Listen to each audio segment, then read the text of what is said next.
তারাবো পৌর স্বেচ্ছাসেবক দলের যুগ্ম আহ্বায়ক রাসেল সাউদের নেতৃত্বে প্রতিবাদ ও বিক্ষোভ মিছিল অনুষ্ঠিত হয়েছে। মঙ্গলবার তারাবো এলাকায় এই প্রতিবাদ ও বিক্ষোভ মিছিল অনুষ্ঠিত হয়। এ সময় উপস্থিত ছিলেন তারাবো পৌর স্বেচ্ছাসেবক দল নেতা জুয়েল, ৮ নং ওয়ার্ড যুগ্ম সাধারণ সম্পাদক শরীফ সাউদ, যুগ্ম সাধারণ সম্পাদক দুলাল হোসেন বকুল, যুগ্ম সাধারণ সম্পাদক সাদেক, ৮ নং ওয়ার্ড স্বেচ্ছাসেবক দল নেতা আলী আশরাফ, সাফায়েত প্রধান, শাহরিয়ার রহমান আকাশ, রোহিত সাউদ, আব্দুল সাহুদ আবির, শাকিল, রবিউল ইসলাম সহ আরও অনেকে এ সময় উপস্থিত ছিলেন। সন্ত্রাস ও চাঁদাবাজির বিরুদ্ধে একটা মেসেজ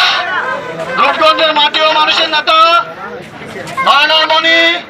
অহংকার এবং সকল যুবকের আইকন আগামী রূপগঞ্জের সংসদ জনাব মোস্তাফিজুর রহমান ভূঁইয়া দীপু ভাইয়ের নির্দেশে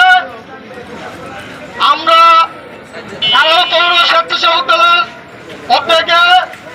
নৈরাজ্য, দখলবাজ এবং সন্ত্রাস মুক্ত চাঁদাবাজের বিরুদ্ধে প্রতিবাদ এবং বিক্ষোভ মিছিল আমরা আরো পৌর স্বেচ্ছাসেবক দলের